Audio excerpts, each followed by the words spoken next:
항암화학요법 관련 질문과 답. 항암치료 전 동의서는 왜 작성하나요? 항암치료를 시행받기 전에는 의사로부터 동의서에 대한 설명을 듣고 사인을 하게 됩니다. 이처럼 동의서를 작성하는 이유는 항암제의 특수성으로 인해 발생할 수 있는 부작용을 사전에 알리고, 환자와 가족이 항암치료에 필요한 지식을 습득하게 하여 스스로 자신의 건강을 보호하고 치료 과정에 적극적으로 참여케 하기 위함입니다.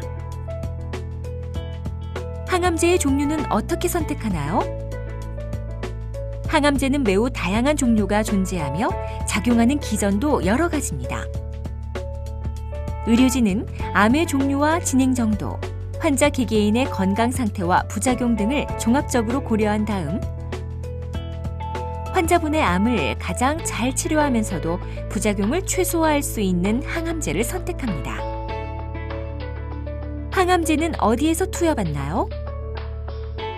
항암제는 병원에서 처방받으며, 항암화학요법을 시행하는 방법에는 외래 주사실에서 항암제를 투여하는 경우와 입원하여 병실에서 항암제를 투여하는 두 가지 경우가 있는데, 실제로 어떤 방법을 사용할지는 각 암종에 따른 치료 계획과 환자 상태에 따라 결정됩니다.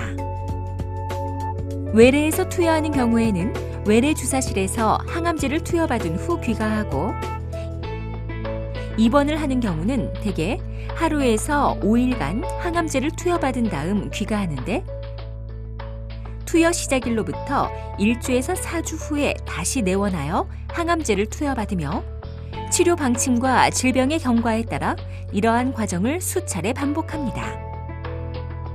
한편 외래에서 투여하는 항암제도 항암화학요법을 처음 시행할 때에는 효과를 관찰하고 부작용을 최소화하기 위해 입원이 필요한 경우도 있습니다. 항암화학요법의 스케줄은 어떻게 구성되나요? 실제 치료 스케줄은 암에 대한 조직검사 결과나 항암제의 종류마다 달라지기 때문에 구체적 투여 일정은 의료진으로부터 설명을 들으실 수 있습니다. 예를 들어 3주 간격으로 항암제를 투여하는 경우에는 최초 항암제를 투여하고 3주가 지난 후에 다음 2차로 항암제를 투여하게 되는데, 약제에 따라서는 항암제를 투여한 후 예약된 날짜에 병원을 방문, 혈액검사나 방사선 촬영, 심전도 검사 등을 시행하여 특별한 문제가 없는 것을 확인한 다음 이후에 항암치료를 시행하기도 합니다. 항암화학요법은 얼마나 자주, 얼마나 오랫동안 받게 되나요? 항암제는 매일, 매주 혹은 매월 단위로 투여받게 되는데, 구체적인 치료 기간과 횟수는 암의 종류와 항암제의 종류, 치료에 대한 반응이나 부작용의 발생 여부에 따라 달라집니다. 일부 예외가 있으나 대부분의 항암화학요법은 우리 몸이 건강하고 새로운 세포를 증식하고 회복할 수 있도록 평균 3-4주의 휴식 기간을 두고 실시하게 됩니다.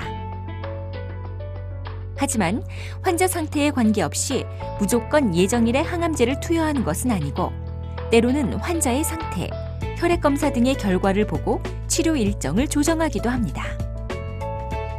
그리고 항암주사 투여나 약물 복용을 빠뜨린 경우에는 반드시 의료진에게 이야기해서 이후 치료 계획을 상의해야 합니다.